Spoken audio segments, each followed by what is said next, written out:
오늘 말씀 히브리서 말씀을 이제 우리가 함께 나누려고 합니다. 오늘 말씀의 제목은 말씀과 믿음을 연결시키라라는 말씀의 제목으로 함께 이야기를 나누려고 하는데요. 우리 로마서 10장 17절 말씀에 보면 우리 성도들이 잘 알고 있고 또 익히 들은 말씀이 들은 말씀이 있습니다. 로마서 10장 17절 말씀 우리 함께 읽어보도록 할까요? 시작. 그러므로 믿음은 들음에서 나며 들음은 그리스도의 말씀으로 말미암았느니라. 아멘. 좋습니다. 우리 성도의 믿음이라는 것은 듣는 것에서 시작한다라고 이제 성경은 얘기합니다. 근데 듣는 것도 아무거나 다 듣는 거냐? 아니라는 거예요. 들어야 되는 게 있다라는 거예요. 무엇을 듣습니까? 예수 그리스도의 말씀을 들어야 된다라는 거예요. 다시 말해 믿음이라는 것은 예수님의 말씀을 들음을 통해서 믿음이 난다라고 얘기하고 있죠. 오늘 남을 사도 바울은 오늘 우리에게 성경을 통해서 우리에게 이야기하고 있습니다. 이처럼 믿음과 말씀은 뗄래야 뗄 수가 없습니다. 항상 믿음과 말씀은 늘 함께하고 또 그 연결관계는 정말 유기적으로 또 복합적으로 이어져 있다라고 해도 과언이 아니다라고 생각되어집니다. 그렇기 때문에 우리 그리스도인이라고 한다면 우리 성도들이라고 한다면 누구라도 성경 말씀을 들어요. 예수 그리스도의 말씀이 담긴 이 성경의 말씀을 누구라도 듣습니다. 그런데 똑같이 말씀을 들음에도 불구하고 똑같이 주일날 나와서 예배를 드리며 하나님의 말씀, 이 성경의 말씀을 듣는데도 불구하고 사람마다 믿음과 믿음의 성장이 다른 이유는 뭘까요? 왜 우리가 하나님의 말씀대로 어떤 사람들은 그 말씀대로 잘 사는데 어떤 사람들은 왜 말씀대로 못 사는 걸까요? 도대체 그 이유가 뭘까요? 오늘 그 이유에 대해서 히브리서 말씀은 우리에게 명쾌하게 해답을 준다라고 생각이 들었습니다. 오늘 히브리서 4장 2절 말씀 다시 한번 읽어보도록 하겠습니다. 읽겠습니다. 시작. 그들과 같이 우리도 복음 전함을 받은 자이나 들은 바 그 말씀이 그들에게 유익하지 못한 것은 듣는 자가 믿음과 결부시키지 아니함이라. 아멘. 오늘 히브리서 4장 2절에 짧은 하나의 구절을 가지고 우리가 말씀을 나누는데요. 이 말씀을 자세히 보면 복음 전함을 받은 자들이라고 이제 히브리서 기자가 히브리서를 쓴 사람이죠. 저자죠. 히브리서 기자가 이야기를 하고 있습니다. 근데 이 복음 전함을 받은 사람들에 대해 히브리서 기자는 두 부류로 나누고 있다는 거예요. 어떤 부류로 나누고 있습니까? 그들과 우리라는 말로 표현하고 있다는 거예요. 그렇다면 이 히브리서 4장 2절 말씀에서 얘기하는 그들은 누구고 우리는 누굴까요? 이거를 우리가 알지 않으면 이 말씀을 자체를 이해하기가 쉽진 않습니다. 자, 여기서 얘기하는 그들 그리고 히브리서 기자가 얘기하는 우리 이것은 누구냐? 이 부분을 정확히 알기 위해서는 우리가 히브리서 3장의 말씀을 볼 필요가 있습니다. 히브리서 3장의 말씀은 무엇을 얘기하고 있냐? 구약의 모세 그리고 출애굽에 대한 이야기를 합니다. 그리고 더 나아가 가나안 땅에 들어가는 그 과정, 출애굽의 여정이죠. 그것을 얘기해요. 모세와 출애굽에 대한 이야기를 하며 그것을 누구의 이야기로 비교를 하냐면 예수님에 대한 이야기로 비교를 한다는 거예요. 결국 이 3장은 출애굽에 대한 이야기와 동시에 거기서 핵심적으로 강조되는 것은 뭐냐? 출애굽 여정 가운데 있었던 백성들의 불신앙, 불순종에 대해서 이야기하고 있다는 것을 히브리서 3장에서 끊임없이 이야기하는 것을 여러분들이 성도님들이 읽어보시면 발견할 수 있게 됩니다. 그래서 이 불순종한 백성들이 결국은 약속의 땅에 들어가지 못했다라는 얘기를 3장에서 쭉 하고 있다는 거예요. 이와 같은 3장의 문맥상 그리고 4장으로 이어가는 문맥의 흐름상에 통해서 이야기하는 이 흐름을 통해서 우리는 2절에서 얘기하는 그들과 우리가 누구냐라는 것을 알게 되어지는데 히브리서 4장 2절에서 얘기하는 그들은 누구냐? 그들은 누구냐면 앞서 3장에서 얘기했던 구약시대의 출애굽 당시에 광야에서 죽어 넘어진 백성들을 얘기하고 있다는 거예요. 그게 그들입니다. 하나님의 말씀을 듣고 구원을 받아서 가나안 땅으로 간 안식의 땅이라고 부르는 가나안 땅으로 가는 그들이 그 안식의 땅에 이르지 못하고 광야에서 험난한 광야에서 죽어나간 그들 그게 얘기하는 히브리서 4장 2절에서 얘기하는 그들이라는 거예요. 그렇다면 여기서 얘기하는 우리는 누구냐? 우리는 누구냐? 히브리서 기자가 쓴 이 편지를 받는 수신자들이겠죠. 수신자들. 아마 그리고 이 수신자들은 우리가 정확하게 나열진 않지만 이 히브리서 자체가 유대인들의 어떤 율법과 제사적인 관점으로 쓰여진 책이기 때문에 아마도 이 히브리서에서 받는 수신자들은 유대계 그리스도인일 것이다 라고 이야기를 합니다. 결국 그리스도인이에요. 그리스도인. 결국 이렇게 이 두 부류를 얘기하고 있다는 거예요. 그들은 구약에, 여기서 얘기하는 그들은 예수님을 믿지 않는 이들이 아니라 구약에서 얘기하는 그들이라는 거예요. 출애굽의 백성들의 그들. 물론 크게 본다면, 좀 더 확장된 의미로 본다면 그들이 결국은 믿지 않는 자들이라고도 확장적으로 볼 수 있지만, 그러나 문맥상의 의미로 봤을 때 그들은 구약에서 얘기하는, 출애굽에서 광야 40년 동안 다 죽어서 거기서 그 험난한 광야에서 사라진 백성들, 그들을 얘기하고 있습니다. 그렇기 때문에 여기서 이 그들과 같이 우리도 복음 전함을 받은 자라는 이 말이 약간 우리가 혼동이 될 수도 있습니다. 구약의 그들이라고 한다면 복음을 받지 않았지 않았냐?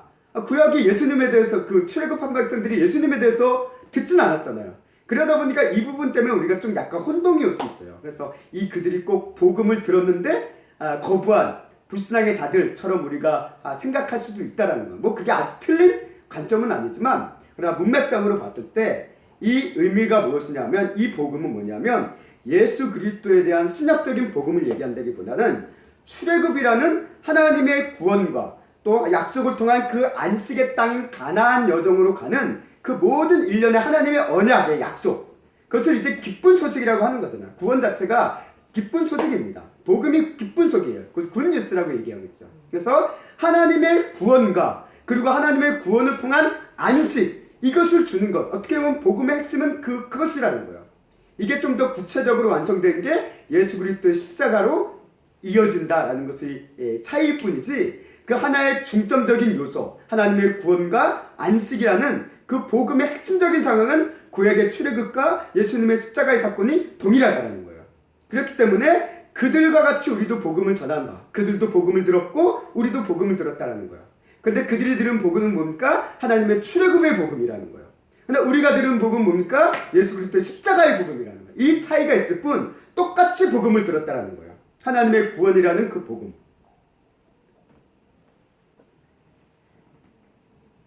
그렇기 때문에 이 히브리서 기자는 그들과 같이, 구약의 그들과 같이 우리도, 신약에 오는 우리도 복음을 전함을 받았다라고 동일성상에서 오늘 이야기를 하고 있다라는 것을 우리 성도님들이 염두에 두시고 오늘 말씀을 이해하시면 될 것 같습니다. 자, 문제는 무엇입니까? 이렇게 하나님의 구원과 안식이라는 이 기쁜 소식, 복음은 전함을 들은 것을 똑같이 들었다는 거예요. 그들도 듣고 우리도 들었다는 겁니다. 그런데 문제는 그들과 우리의 사이에 차이가 있다는 거예요. 무슨 차이가 있습니까? 오늘 4장 2절 말씀, 오늘 이 말씀이 얘기하기는 그들은 그 말씀이 뭡니까? 복음의 말씀이요. 복음 전함을 들은 그 말씀이요. 그 말씀이 그들에게는 유익하지 못했다라고 얘기하고 있다는 거예요. 반대로 오늘 말씀 가운데 얘기하고 있지는 않지만 이 말씀에 내비쳐 봤을 때 우리는 뭐냐? 똑같은 복음의 말씀을 들었지만 그들에게는 유익하지 못했지만 오늘 우리에게는 유익하다라는 것을 반대로 간접적으로 또한 이야기하고 있다는 거예요. 오늘 이 메시지가 오늘 이 시대를 살아가는 저와 여러분들, 우리 그리스도인들에게 매우 중요한 질문이기도 하다는 거예요. 왜 주일날 와서 우리 성도님들이 똑같이 하나님의 말씀을 듣고 예배를 통해서 하나님의 말씀을 듣고 또 성경 말씀을 읽는데도 불구하고 누군가는 그 말씀에 대해서 큰 유익, 다시 말해 은혜를 받고 누군가는 그 말씀에 대해서 전혀 유익을 얻지 못하는, 은혜를 받지 못하는 삶의 이유가 어디 있느냐라고 우리는 물어볼 수 있다는 거예요. 그 이유가 뭐냐? 히브리서는 이것에 대해서 이렇게 얘기를 한다는 거예요. 물론 우리가 은혜를 받고 못 받는 문제는 하나님의 권한에 있습니다. 왜? 은혜를 주시는 분이 하나님이기 때문에 그래요. 하나님께서 은혜를 안 주시면 은혜를 받을 수가 없어요. 우리가 은혜를 어디서 찾아내는 것도 아니고 은혜를 어디서 끄집어내는 게 아니에요. 은혜는 하나님께서 주시는 거예요. 단지 우리는 그 은혜를 받는다는 것 뿐이죠. 그렇기 때문에 은혜에 대한 모든 원천은 하나님께 있습니다. 하나님께서 은혜를 주시는 거예요. 그런데 이 하나님은 그 은혜를 제한적으로 또 아주 소수의 사람에게만 주시는 것이 아니라 성경이 얘기를 하기를 하나님은 은혜를 풍성히 베푸시는 분이라는 거예요. 풍성히 베푸시는 분. 누구라도 그 은혜를 누릴 수 있도록 그 은혜를 베푸시는 분이다라고 성경은 우리에게 얘기하고 있다는 거예요. 달리 얘기하면 이 시대를 살아가는 우리 모두들, 모든 성도인들은 하나님의 은혜를 받을 수가 있다라는 거예요. 그런데 왜 우리는 누구는 은혜를 받고 누구는 은혜를 못 받는 걸까요? 그거는 하나님의 은혜를 우리가 받지 못하는 이유는 하나님께서 우리에게 은혜를 주시지 않은 게 아니에요. 오늘 우리에게 오는 이 하나님의 은혜를 막는 벽이 우리 안에 있기 때문에 그렇다는 거야. 성경은 이를 죄라고 정의를 하고 있습니다. 하나님과 우리의 사이를 가로막는 것이 죄다라고 얘기하고 있어요. 그리고 이 성경에서 얘기하는 이 죄의 본질은 뭐냐? 단순히 우리가 하는 어떤 악행, 어떤 행위적인 그런 죄가 아니라 눈에 표면적으로 보이는 그런 죄뿐만 아니라 가장 본질적인 문제, 관절적인 문제, 하나님과 우리의 사이의 모든 것들을 가로막는 본질적인 그 문제가 있다는 거예요. 그게 죄라는 거예요. 하나님을 인정하지 않는 것. 그것이 가장 큰 죄의 문제라는 것이죠. 그리고 이 부분에 대해서 오늘 히브리서 말씀은 성경은 이 죄를 얘기하고 있지만 오늘 히브리서 부분에서는 히브리서 이 말씀에서는 뭐라고 얘기하고 있냐? 이렇게 얘기하고 있어요. 듣는 자가 믿음과 결부시키지 않았다라고 얘기하고 있다는 거예요. 똑같이 말씀을 들었습니다. 근데 그 말씀을 듣는 사람들이 이 말씀에 대해서 내가 가진 나의 안에 있는 그 믿음과 결부시키지 않, 다시 말해 연결시키지 않는다라는 거예요. 결합시키지 않는다라는 겁니다. 이 결부라는 말이 원어적인 의미로 보면은 결합, 그리고 뭐 혼합, 복합적인 의미로 뭐 연합 이런 의미가 있어요. 그러니까 어쨌든 이렇게 연결시키지 않는다라는 겁니다. 우리가 이런 말이 있습니다. 흔히 좀 우스갯소리이기도 하지만 또 우리의 현실을 꼬집는 말이기도 한데요. 성도가 교회에 와서 주일날 예배를 드리고 예배 가운데 말씀 듣고 은혜를 받은 후에 그 은혜를 어디에서 떨고 간다라고 그냥 주차장에서 떨고 간다고 그래요. 왜 그럽니까? 그 표현이 성도가 교회와 예배, 이 어떤 종교적인 행위를 하는 요 장소에서만 은혜가 충만한 것 같고 믿음이 충만한 것 같은데 정작 집으로 갈 때 교회 문 밖으로 나가면 그 은혜가 싹 사라진다는 거예요. 믿음의 모습이 하나도 보이지 않는다는 거예요. 어떤 주차장의 사소한 문제로 인해서 정말 세상 사람들과 다를 바 없는 그런 모습들을 내비친다라는 거예요. 그런 성도들을 어떻게 보면 이중적인 모습을 비꼬는 모습이기도 하다는 겁니다. 그게 왜 그럴까? 그 문제의 원인이 바로 히브리서 말씀은 짚어두고 있다는 거예요. 듣는 자가 믿음과 결부시키지 않는다라는 거예요. 말씀을 듣는 자, 우리죠. 우리가 말씀을 듣는 자예요. 그리고 믿음과 결부시키지 않는다는 거예요. 자, 우리가 이런 게 있습니다. 아직 보겠습니다. 자, 오늘 말씀이 여기 오늘 얘기하시면 그들이라는 말씀, 오늘 말씀이 구약의 출애굽의 백성들이다라고 얘기했습니다. 그들이 왜 가나안 땅에 들어가 안식하지 못하고 광야에서 다 죽었을까요? 그들은 하나님의 말씀을 들었어요. 어떤 말씀을 들었습니까? 내가 너희를 구원해서 약속의 땅에 들여보낼 것이다 라는 약속의 말씀을 들었어요. 그리고 그 말씀에 따라서 가고 있었습니다. 근데 그들이 끝까지 거기에 가지 못한 이유가 뭡니까? 그들이 들은 그 약속의 말씀을 자신들의 믿음과 연결시키지 못했다는 거예요. 하나님의 말씀을 들은 건 알아요. 근데 그 믿음을 향해 가나안 땅에 들어가고 가나안 땅을 정복해야 되는 그것에 대해서 그것을 믿음으로 연결시키지 못했다는 거예요. 그래서 불순종했고 광야에서 다 죽었다는 겁니다. 이것이 가지는 의미가 뭐냐라고 했을 때 우리가 하나의 가전제품을 생각하면 좀 좋을 것 같아요. 우리가 가전제품 같은 것을 하면 항상 매뉴얼이 있습니다. 매뉴얼에 보면은 모든 가전제품 가운데 항상 발견할 수 있는 것 중 하나가 이제 AS 증상, 고장 증상을 할 때 이러이러한 것들을 한번 점검해 보세요 라고 이제 성경에 하는 게 있어요. 그 중에서 항상 빠지지 않는, 절대로 빠지지 않는 고장의 자가점검 증상인데 그게 뭐냐면 제품의 전원이 안 들어왔을 때 뭘 확인해 보라고 그러냐면 컨센트를 꼽아놨는지 확인해 보라고 해요. 항상. 근데 많은 사람들이 제품에 전원이 안 들어오면 일단 AS부터 신청하고 본다는 거야. 근데 나중에 기사가 와서 보면 물건에 이상이 있는 게 아니라 전원을 안 꼽아뒀다는 거예요. 황당한 거죠. 근데 오늘 우리의 신앙이 바로 이와 같다는 거예요. 말씀을 듣는 우리가 믿음과 결부시킨다는 것은 결국 우리가 말씀에 대한 어떤 것들을 가지고 있는데 이게 믿음이라는 콘셉트에 끼어지지 않는다는 거예요. 거기에 끼어져서 우리 그 믿음이 우리가 흘러 들어와서 작동을 해야 되는데 끼이고 않고 말씀만 듣고 있어. 그러면서 왜 이 말씀이 작동을 안 하지? 왜 말씀이 역사 안 하지? 라고만 생각하고 있는 우리의 모습이 이 가전제품이 고장났다라고 하는 사람들의 모습과 똑같다라는 거예요. 오늘날 왜 기독교가 세상 속에서 선한 영향력을 안타깝게도 미치지 못하고 있을까라고 얘기했습니다. 라는 질문에 대해서 우리는 답을 알아요. 우리 성도님들이 말씀을 많이 합니다. 신앙생활 오래 하신 분들일수록 말씀 많이 하죠. 말씀도 많이 암송하셨습니다. 문제는 뭐냐? 그 말씀을 많이 아는데 아는 말씀만큼 살지 못한다는 거예요. 그 말씀만큼 살지 못한다는 거예요. 말씀과는 동떨어진 삶을 산다는 거예요. 사람들한테 말씀은 막 많이 얘기해요. 근데 정작 그 말씀을 이야기한 내가 그 말씀대로 살지 못한다는 거예요. 그 말씀을 믿고 살아가지 못한다는 거예요. 오히려 세상 사람들과 똑같고 세상 사람들보다 더하다라는 소리까지 들으면서 살아가는 모습, 그런 성도들의 모습 때문에 기독교의 이 선한 영향력이, 예수 그리스도의 그 선한 영향력이 이 세상에 가려지고 있다.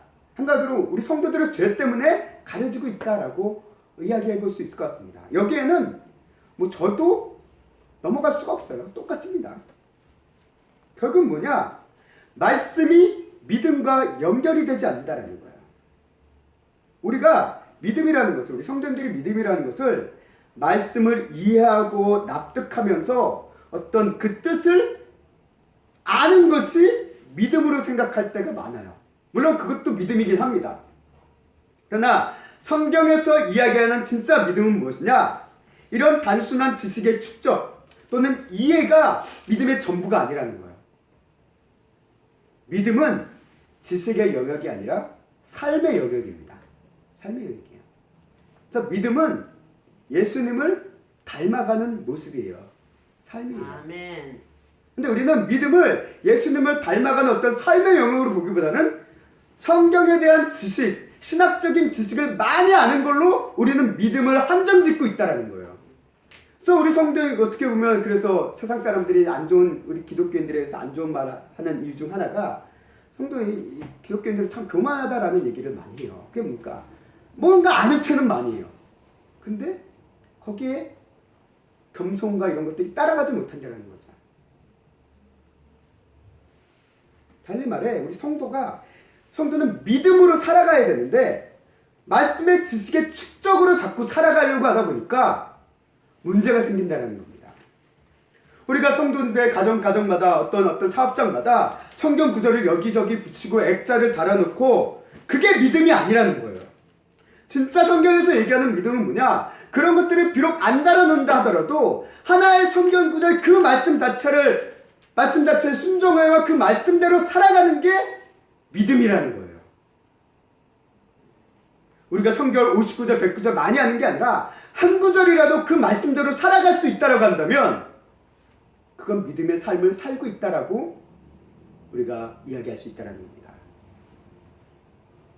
그렇다면 오늘날 우리 성도들이 이렇게 말씀과 믿음을 연결한다는 의미, 이것이 무엇일까? 라는 것들을 좀 더 구체적으로 살펴보면요. 히브리서 3장 12절 13절 말씀 함께 보도록 하겠습니다. 히브리서 3장 12절 13절 시작. 형제들아 너희는 삼가 너희 중에 누가 믿지 아니하는 악한 마음을 품고 살아계신 하나님에게서 떨어질까 조심할 것이요 오직 오늘이라 일컫는 동안에 매일 피차 권면하여 너희 중에 누구든지 죄의 유혹으로 완고하게 되지 않도록 하라. 아멘. 오늘 이 3장 말씀 가운데 이야기하는 거예요. 이 히브리서에 받는 성도들을 향해서 얘기합니다. 오늘이라고 일컫는 동안, 오늘이라고 일컫는 동안 우리 살아가는 동안이래요. 바로 살아가는 동안 뭘 하래요? 피처 권면하래요. 뭘 권면하니까 죄의 유혹으로 완고하지 않도록 권면하래요. 죄로에 빠지지 않고 죄로 인해서 마음이 완악해지고 굳어지지 않도록 권면하라고 얘기하고 있습니다. 악한 마음을 품지 말라라고 얘기하고 있습니다.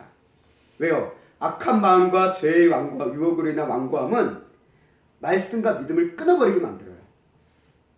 우리가 하나님의 은혜로 예수 그리스도의 십자가의 복음의 은혜를 받고 예수님을 영접하고 그 구원의 감격 가운데 시작할 때는 하나님의 말씀과 믿음이 연결되어 있어서 막 믿음이 충만합니다.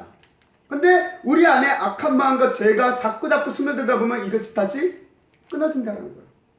콘센트를 빼버리듯이 끊어진다는 겁니다. 죄가 하나님의 인간 사이를 멀어지게 한 것처럼 죄는 악한 마음으로 인해서 말씀과 우리 안에 말씀과 믿음 역시 끊어버리게 만든다는 거예요. 죄의 본질은 항상 모든 것을 끊는 겁니다. 모든 관계를 끊어버리는 게 죄의 특징이에요. 인간관계도 그렇고요. 또 하나님과 우리의 관계도 그렇고 또 말씀과 믿음의 관계도 끊어버리는 게 죄의 특징이에요. 죄는 모든 것을 끊습니다. 모든 것들을 끊어버려요. 연결해야 될 걸, 바르게 이어져야 될 것을 다 끊어버리는 게 죄의 특징이라는 것입니다. 그래서 오늘 히브리서 3장 11절 말씀이 우리 안에 의심이 들어오고 우리의 이 의심은 하나님의 말씀을 듣지 못하게 만든다라는 것을 성경이 얘기하고 있기에 이것을 권면하는 거예요. 악한 마음이 않도록 죄의 유혹으로 망고해지지 않도록 여러분들은 권면해야 됩니다. 깨어있어야 됩니다. 라고 이야기하고 있죠. 우리 성도님들이 저도 그렇지만 성경 말씀을 통해서 하나님께서 우리에게 말씀하신 성도들의 삶, 우리가 이 세상을 어떤 모습으로 살아야 된다는 이 말씀에 대해서는 너무나도 잘 알고 있어요. 너무나도 잘 알고 있습니다. 예를 들면 사도 바울을 통해서 이야기한 사도 바울뿐만 아니라 신약의 많은 이야기의 말씀 속에 나온 서로 사랑하라라는 이 말씀, 이 세대를 본받지 말라라는 말씀, 그리고 돈은 일만하게 뿌리니까 돈을 사랑하지 말라는 이 말씀, 우리가 잘 알고 있습니다. 근데 이 말씀들이 믿음과 연결된다면 어떤 의미를 가질까요? 오늘은 우리를 사랑하신 하나님의 사랑에 대한 믿음을 가지고 성도들을 서로 사랑하는 게, 사랑하며 사는 삶을 사는 게 이 말씀과 믿음이 연결된 모습이에요. 이 세대를 본받지 말라라고 하는 이 말씀은 거룩한 하나님의 뜻에 따라 세상과 구별되어진 모습, 세상의 가치관을 가지고 사는 게 아니라 하나님 나라의 가치관을 가지고 살라라는 이 말씀. 그래서 세상의 유혹과 유행과 성공과 권력과 명예를 따는 게 아니라 하나님의 뜻을 따라 사는 것, 이게 하나의 말씀의 뜻이고 이 뜻대로 살아가는 것이 믿음이라는 거예요. 이게 말씀과 믿음이 연결되어지는 거죠. 돈은 일만하게 뿌리라는 말씀대로 만몬과 하나님은 사치 섬길 수 없다라고 얘기하신 것처럼 돈에 매이는 삶이 아니라 하나님께 매이고 하나님을 사랑하는 삶을 살아가는 거, 이게 말씀과 믿음이 연결된다는 거예요. 근데 문제는 뭡니까? 우리는 이런 말씀을 알아요. 그런데 그 말씀에 대한 믿음으로 살아가지 못하는 게 우리의 한계라는 거예요. 그래서 서로 사랑하라라고 하지만 서로 사랑하면서 살지 않습니다. 미워하면서 살 때가 우리 많아요. 말씀과 믿음이 연결이 안 돼요. 끊어져 있습니다. 이 세대를 본받지 말라라고 했는데 우리는 이 세대를 본받으면서 살아가요. 말씀과 믿음이 연결이 안 돼요. 돈은 일만하게 뿌리라라고 하면서 돈 대신 하나님을 사랑해라, 하나님께 매이라라고 얘기했는데 우리는 돈은 일만하게 뿌리가 아니라 돈은 행복의 열매다라고 우리는 생각하면서 돈에 매이면서 살아가는 게 우리의 모습이라는 거예요. 말씀과 믿음이 연결이 안 된다는 거예요. 우리의 문제가 이겁니다. 말씀과 믿음이 따로 가요. 달리 얘기하면 말씀에 대해 우리의 믿음이 못 따라가는 거예요. 못 따라갑니다. 말씀을 믿지 못해요. 말씀을 제대로 믿지 못합니다. 말씀에 따라가는 법을 살지 못해요. 말씀에 따라갈 수 있는 용기가 없어요. 그 결과 말씀 따로 믿음 따로의 삶이 되어지고 우리의 삶에 안식이 없어요. 늘 불안해요. 늘 초조합니다. 그래서 구약의 이스라엘 백성들과 같이 광야 40년에서 다 죽어 넘어진 안식에 못 들어간 그들과 같은 모습으로 우리가 허덕이면서 살아가야 되는 이유가 여기 있다는 거예요. 말씀과 믿음이 연결이 안 되니까 말씀이 유익이 없는 거예요. 말씀이 나에게 의미가 없는 거예요. 그 광야 40년 동안 그 안식에 들어간 유일한 두 사람이 있죠. 여호수아와 갈렙입니다. 이 두 사람은 하나님의 말씀을 듣고 그 말씀을 자신들의 믿음과 연결시켰어요.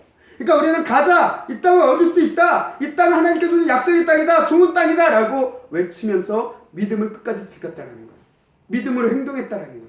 말씀과 믿음이 연결됐다는 겁니다.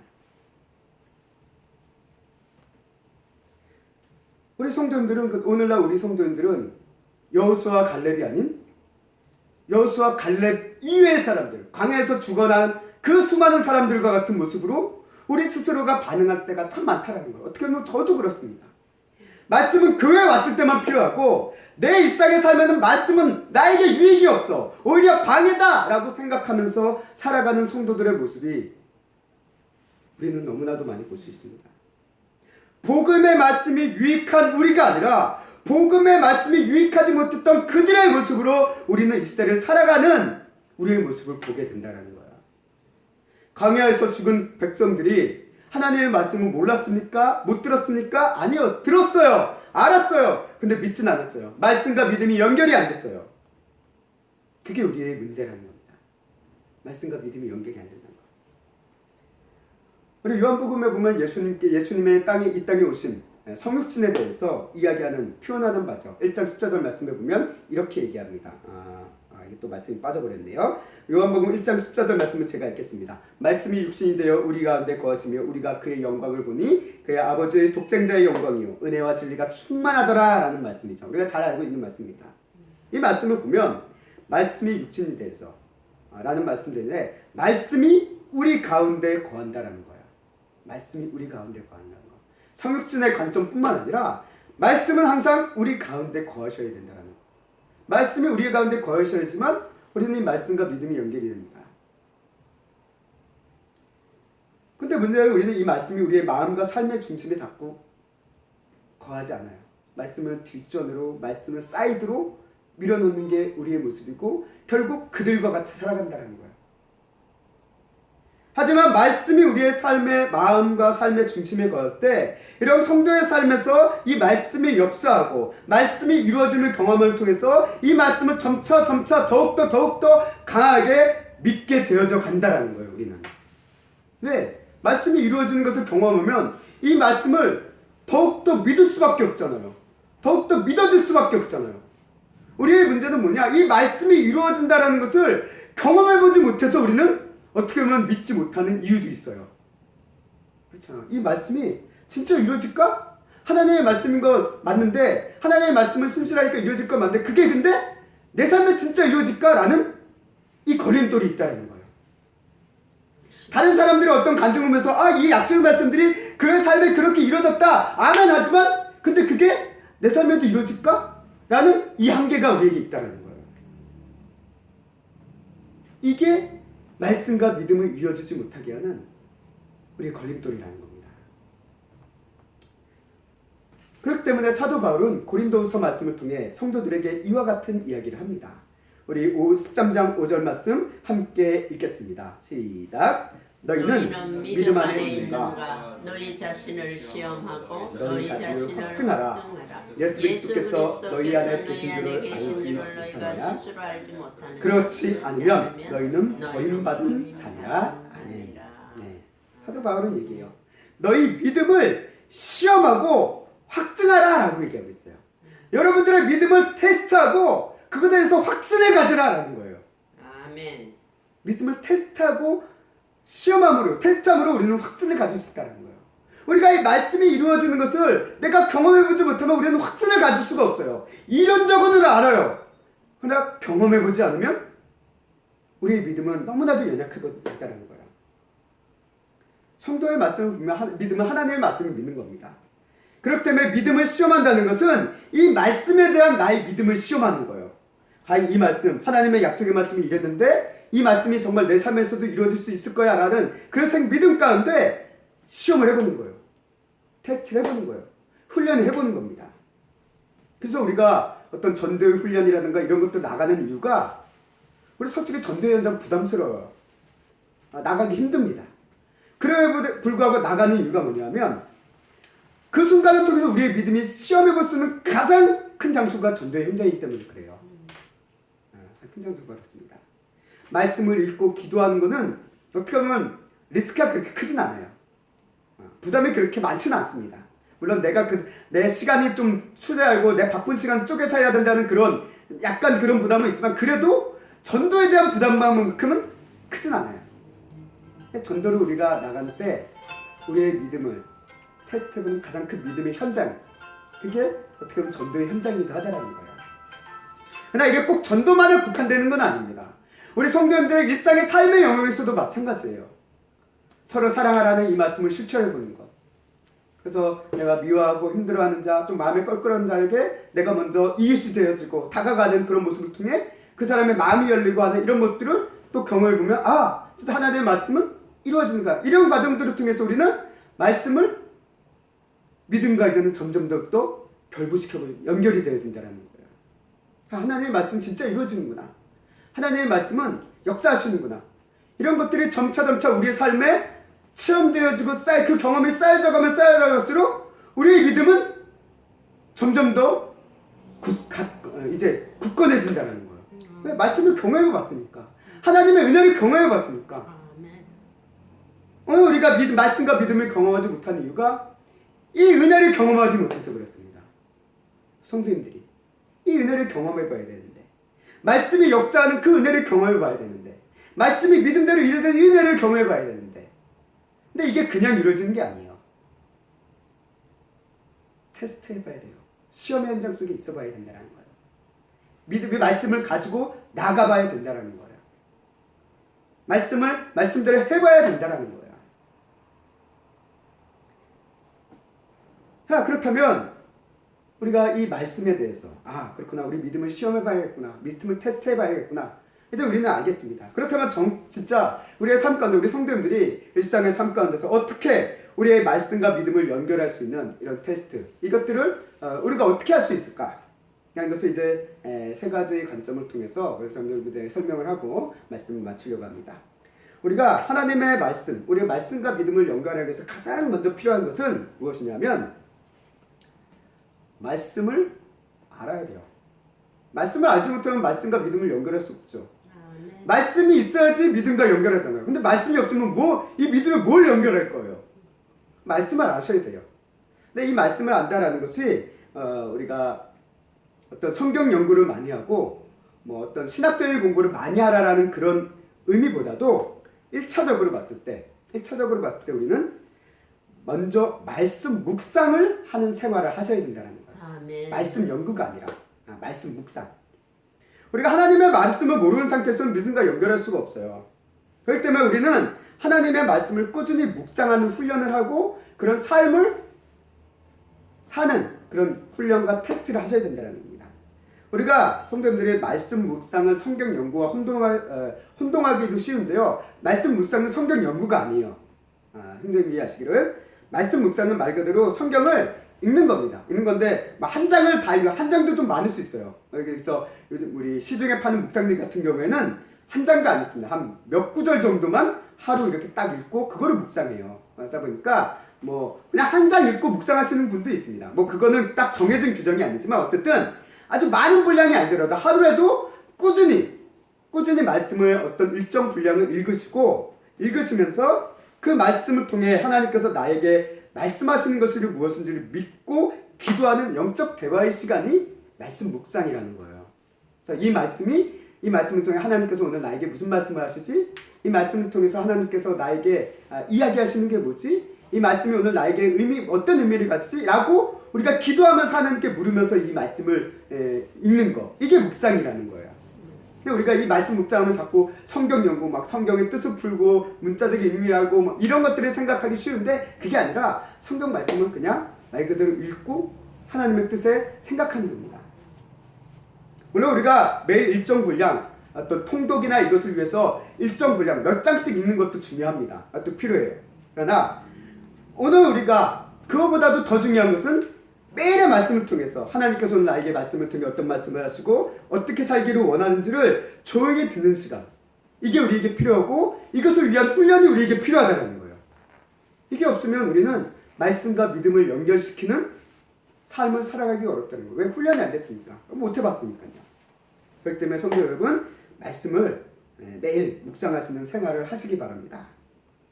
두 번째는 이 말씀을 묵상을 통해서 오늘 나의 삶에 적용하고 실천해야 되는 하나님의 뜻이 무엇인지를 들어야 한다는 거예요. 다시 말해, 적용과 실천에 대한 부분까지 우리의 말씀을 묵상해야 된다는 거예요.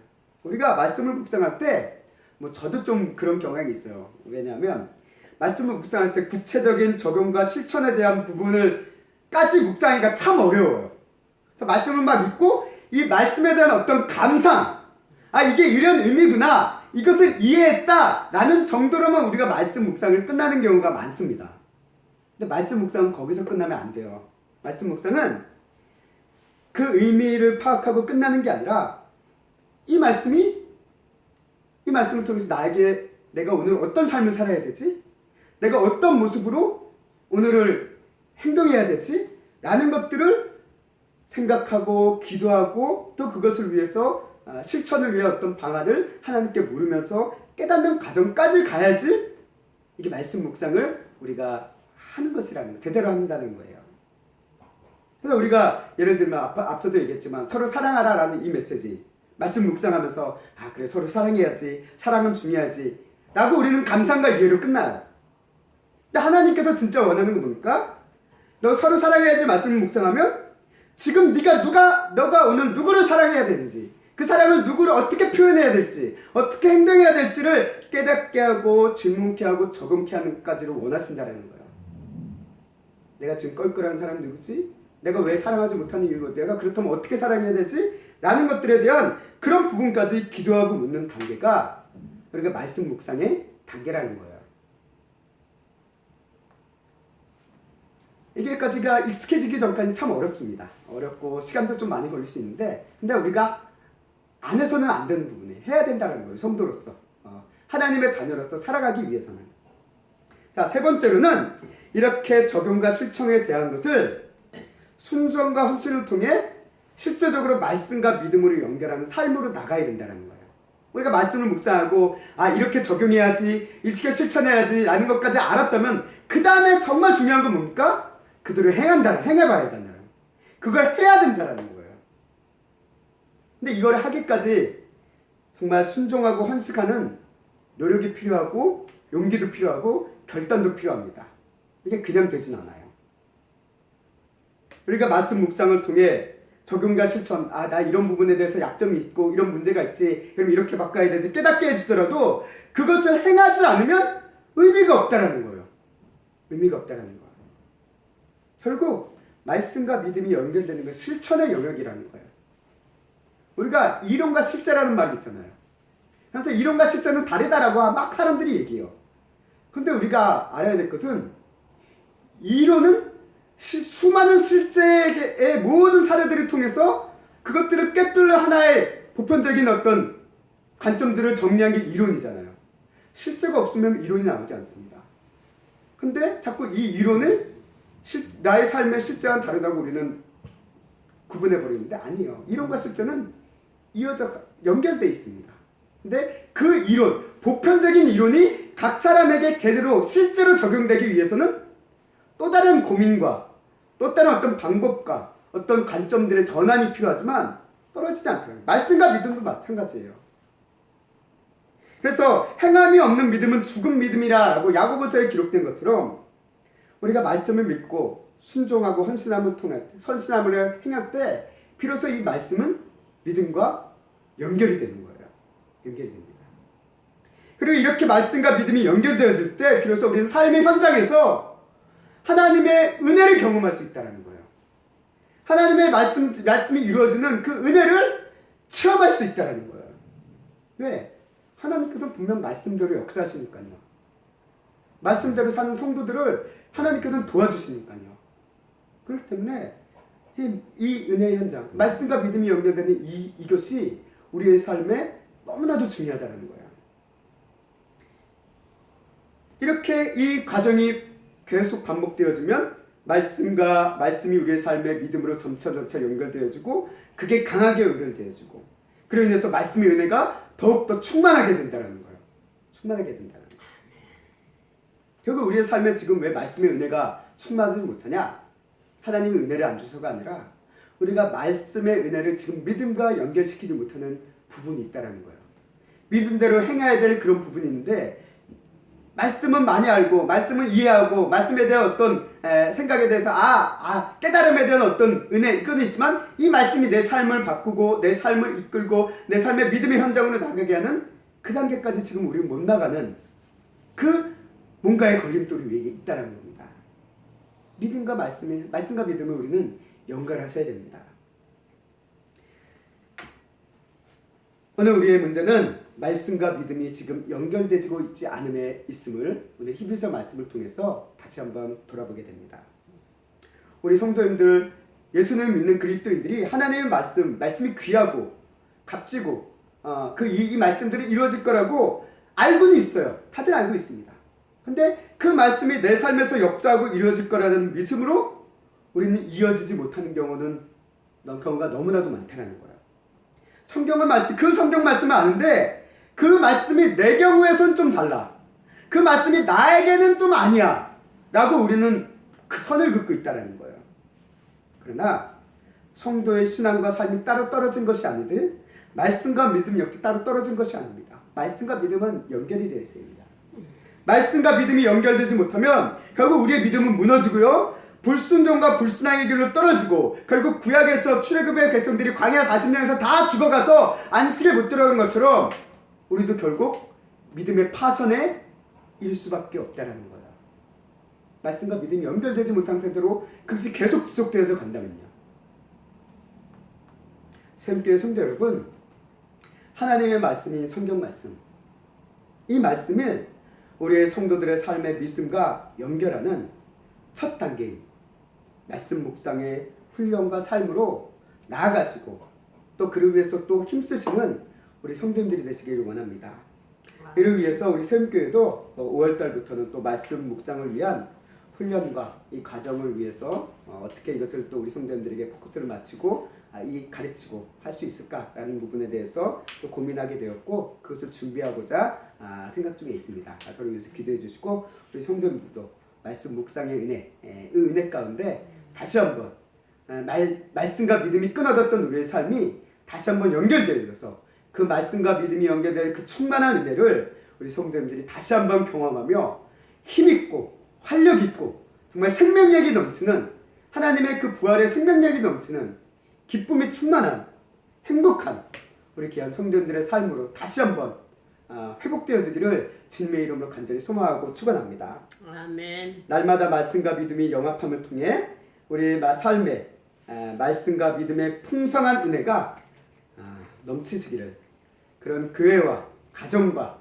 또 성도들의 삶의 현장이 될 수 있기를 주님의 이름으로 간절히 소망하고 축원합니다. 아멘.